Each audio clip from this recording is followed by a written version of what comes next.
I'm Alex Bean. I'm going to be your host today for Factor for Good podcast. Today we have Xan, which is short for Alexandria, but goes by Xan. Super excited to have you.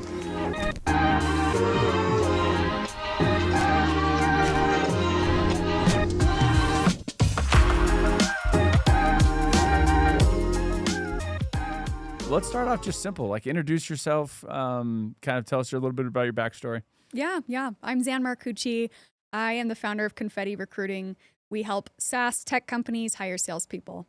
The past 10 years of my career have been in SaaS sales. I did 6 years at Adobe, I actually started in marketing and made the transition over to the dark side. Yeah. Not a lot of people go from marketing to sales, just out of curiosity. We don't need to spend a long time, but why? Why did you go from marketing to sales? I hated the feeling of not knowing my impact. So every day I come home and say, I worked my butt off today. What did I actually do for Adobe? What did I actually do for my customers? Like, it was so difficult to measure any efforts, that was really frustrating. I also felt like, which anyone entry level at a massive organization might feel this way, just feeling, what have I actually contributed? You did nothing today. Right. Which in reality, I probably did do nothing. That's the fact of the matter. But as an SDR, entry-level sales role, I could say I contributed $50K in pipeline today. Having that measurable amount was so exciting. So I made the jump, making a bet on what I felt like were my strengths, which were my competitiveness, my listening skills, and my love of teaching, actually, that I felt like really aligned with a sales career. Okay, so you moved into sales. You did sales for how long? How many years, like, at working for someone? 10 years. Okay. And then why Confetti? Why did you say one day, I'm sure you were successful at the sales side, you're doing well, I'm sure the pay was good. What was the click where you're like, all right, I'm going to shift. I'm going to do something totally different? Yeah, it's kind of interesting. I was most recently a VP of sales at a small startup. That company ended up failing due to lack of funding. And when I was interviewing for new jobs, there was another VP role that came up for a very popular and growing tech company. It was a $500K offer plus equity, an amazing stage. It was 40 people would have rolled up to me. It was like everything about it made sense for my next step. But I also knew I'd be working 80-hour weeks and traveling a lot, which I actually love working. I enjoy it. Like, an 80-hour week doesn't scare me. But I've got 2 young kids at home. I'm due in a few months with my third. Soon to be 3. And I just was like, I don't think this is right for my family right now. I need more flexibility. I'm going to miss it. So I decided to start my own company, which I never wanted to do. My husband's always been kind of the entrepreneur of the family, and I was the steady paycheck insurance option. What did he say when you're like, I want to be the entrepreneur? He was the one who said it. He's like, what are you doing? You should be an entrepreneur. No, he was very much pushing me that way and has been for years. And I think he has a more creative mind in that way.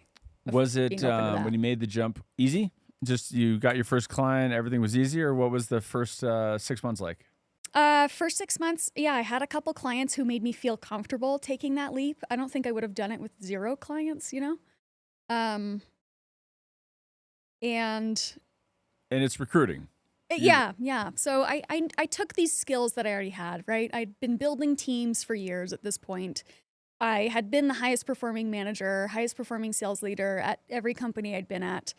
And I didn't think that was because I was the best seller. I really thought it was because I knew how to build great teams and lead them once they were there. So taking those gifts of being able to recognize, hire, and then develop good sales talent, I thought, why don't I just do this for more organizations? And honestly, I thought it would last a summer. I thought, this will get me through the summer. I'll have a summer with my kids, and then I'll go back to a real job. But here I am. It's been an 18-month-long summer. So so you 18 months. Yeah. And how's so again? It's not a lot of people celebrate, women leaving the workforce or leaving that job or that job to go out. How's it been? Are you happy you did it? Not like, walk me through both personally and professionally how you feel about it. This is such a good question because it's been hard in a lot of ways. I had to separate my identity from this corporate version of myself that I'm motivated by money in as much that it proves how well I'm doing. Yeah, back to why you didn't like marketing. You loved having you said actually measuring your impact, which, you know, we were talking Obviously, a little bit earlier. we That's are passionate about. Yeah. That's what we're trying to do. But measuring your impact, and then, your identity is also another thing that's interesting, but you can keep going. Well, it's wrapped up into that, right? So I liked the idea that when I get a 500K offer and 40 people roll up to me, that means I'm doing well at my job. Like it's a measuring stick to say I'm doing well. I don't actually care about having the 500K, which is funny. I really just like to know that I'm doing well, that I'm the best. I want to be my best self. So then going from that to starting a business where you're making $0 is a really big shift where I had to say, okay, I got to separate my identity from this corporate version of me who's been climbing a ladder for 10 years.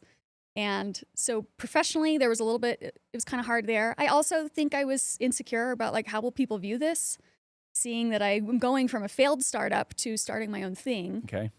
It's not probably what I would have chosen. Or if that fails, it's like, oh, double failure. Double failure, yeah. Then you're double not whammy. doing well. Yeah. Right. Yeah.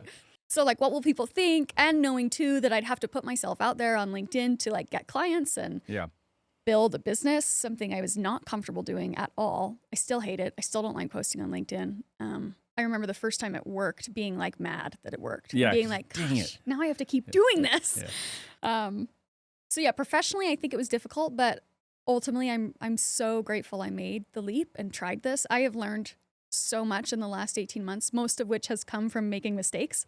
But I'm having the most fun I've had in my career right now. First year was not as fun. What when you use define fun, what does that mean? Fun for me is like we've figured out our offering, we know our ICP, we figured out our pricing. Like I know exactly what people want. I know what makes us different. I know our positioning.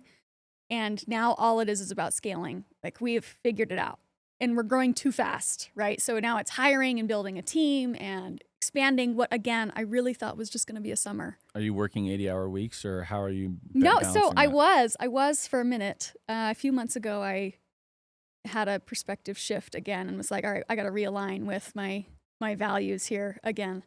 But now I'm at this point where, no, I'm not working that much. I'm working normal 40-hour weeks, but I now, block out time for my kids where I'm spending more time with my children, and there's just more balance. I think it's like a priority shift that's happened again, which, you kind of always need a balance of that. But. So, we've heard this a lot with identity. Yeah. Where a lot of people, they build their own businesses or they work up the corporate ladder, and it's like you get so focused on what I would call climbing money mountain, right? You're trying to have success, whether or not you want the 500K or not. You want the measurement of like, am I winning? Am I like doing what I should be doing? Yeah. Where's the top of the mountain?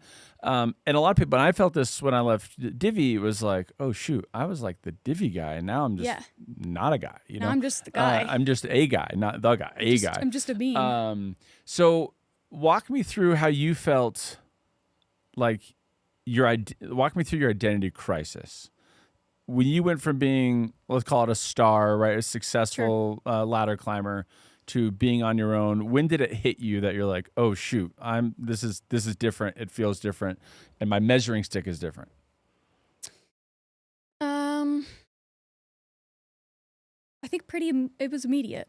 I knew that going into it. I knew when I made the choice, if I'm turning down this offer, if I'm choosing not to sign it, which I think was good for me, that I had like a very clear choose a path. This is it moment for me, because it made me not look back in terms of, I'm like, I chose this. I didn't fall into it like I couldn't get a job or something, so I started this. Mm-hmm. And I would be constantly wondering. Right. It was very much an intentional decision. So anytime I looked back and thought, shoot, this is really it, I would say, yeah, well, you did this to yourself, Xan. Like, you chose this, so lean into it. So you feel like you're committed. I'm because committed. You made the choice. Yeah. So in Factory, we have 3 pillars. First is purpose, second is relationships, third is legacy. But relationships, it feels like you made the decision from corporate America, working really, those hours and climbing that ladder, for relationships for your 2 soon to be 3 children. Is that a fair analogy of okay? Walk us through not just why you made that decision, but now looking back on it 18 months later, how has your relationships changed? Yeah. I made that decision because ultimately I have always professed these are my values. I've said family's number one. God and family are number one. And that's the most important thing to me. This is where I believe I'm making the most impact on the world, truly, is with these 2.5 little people. I love the impact I make in corporate America, but it's not as important. I'm going to prioritize these. And I wasn't prioritizing those. Okay. I wasn't. How old are your other kids? 4 and 2. Okay. So still young. Still really young. And I love, again, I've said this a few times, I love work. I love the impact I'm making here, and it makes me a better mother overall, having something that I'm working towards myself. That said, I just didn't feel like my life was in line with those values. Where you spend your time indicates your true values, regardless of what you say, right? So where do you, okay. So this is a difficult thing for a lot of people, including It myself, is, right? yeah. Because I feel like sometimes I do a lot of, hey, I care about this. And then if you looked at my calendar, or I talk to people all the time, I'm like, what do you care about most? They'll all say kids, like my wife or my husband or my kids. And I'm like, okay, great. Let me see your calendar. Yeah. And then they're like, oh, shoot. It doesn't line up. It's either travel or work, or it doesn't line up. Right. So what would you advise to someone who's having that conversation with themselves, right? Not everyone can just quit their job or start tomorrow. Sure. How would you put those boundaries in to help someone and say, look, your time needs to align with the things that you actually profess to care about most? Right. So this is something I've been working on the last few months. Have you read Anti-Time Management by Richie Norton? Really great book. It goes through this one mentality of like, I think 90% of people in the world have really great intentions. We all mean that. When we say our kids are our number one priority, we're not. Yeah, we're not lying. Yeah. If anything, we're lying maybe to ourselves, right? But we don't mean to. We're genuine about that. But I think it's so easy to get caught up in this role as a provider that if I sacrifice all things to provide, that means I love my family. That is my number one. Yeah. And I think it's just a really slippery slope where if you're not careful there, you're going to end up slipping all the way to the bottom, not spending any time with the people that you love most, and ultimately losing those relationships. I don't want to work incredibly hard until I can retire at 65 and then spend time with people who don't know me. Yeah. I don't even know if they'll want to spend time with me at that point. I think history would say they don't. History would say they don't. If you choose that path. And by the way, that's like the origin story of why I wrote Factory for Good and we're having these conversations is I think I see that a lot. And by the way, it's hard for me because at some end at Divvy, we did work really hard. And we asked employees to give a ton of time and energy. Yeah. And, so it is kind of like I can feel the hypocriticalness coming out of me being like, but kids matter the most.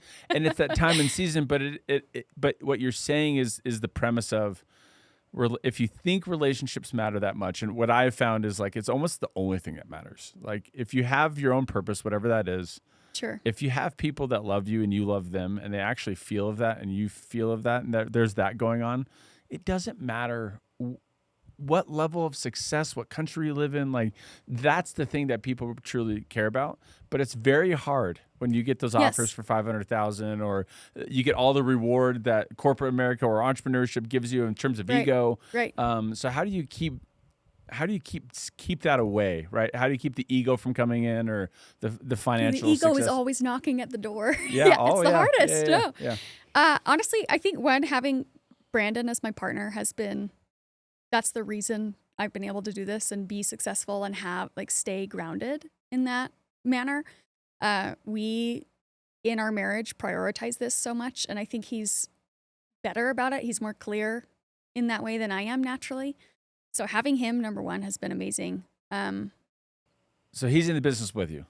No, he has his own business. Okay, he has his own business. But just in terms of values, it's like a constant sync. How are we doing in this spot? And I'm not saying too that life doesn't require There's not different phases and seasons Sure. in life. And I don't know if there's a one size fits all formula, right? But having him, at least when I went to that startup, for example, he was in the middle of transitioning jobs and said, I'll take 6 months before I go find something else to be at home with the kids So that and like you fill can- that gap yeah. so you can focus on like this sacrifice we're deciding mutually together that we're going to make because we believe this is going to have a good outcome for our family, right? We're coming off 6 months of that. And then I get this offer and I'm like, do we want to do this another 2 to 3 years? Is that worth the sacrifice, right? Like, can you fill in the gaps for 3 years? And do we even want to do that, right? But it was tempting. I mean, So that was the pivotal decision. How do you keep the day-to-day at bay, right? Like, for the creep, right? Where it's like you get pulled into work. How do you continue to maintain the relationships and not let work get in the way? What are your boundaries? And I'm not saying you just said it. It's not one size fits all, but what are your boundaries? I have certain boundaries on things that I want to do with my kids, right? Like there's certain things I draw the line at that I will always be the one to do. Even though we have a full-time nanny, for example, there's just certain things I've decided. Like I always take my kids to the doctor. No one else is taking my kid to the doctor. I want to do drop off. I want to do pickup. I want to, whatever. You pick those things that you're like, this is my hard line and I'm not going to let anything pass it. Maybe that means weekends. Maybe that means date nights on certain nights. Like I'm not booking any networking events these nights because this matters most to me, right? We're going to do X number of like days off, or we don't talk about work at dinner. I don't know. I think it all depends. For me, it's been I'm a big believer in daily prayer and meditation. I'm a big believer in, every Sunday resetting for the week. And saying, how did I do this last week? How are we going to do better this next week? I think it just takes so much intention and so much energy that if you stop focusing on it, you will drift off no matter what. And that's happened to me countless times, right? So it's, how do we continue to be intentional about this? Otherwise, you won't be. Yeah. And that's, if you're not intentional, Yeah. you will end up you'll end up slipping. You'll end up the gray areas get grayer. Well, and these voices aren't as loud. Like the corporate voice of like your manager pinging you is really loud. Your My watch kids aren't going going to off ping and me. Your Slack and Yeah. they require a lot of My time. and 4-year-old's attention, not pinging me. It's not and when they do, it doesn't feel as urgent necessarily. And so I think it's like it's tuning yourself to what really matters to you and being super intentional about it.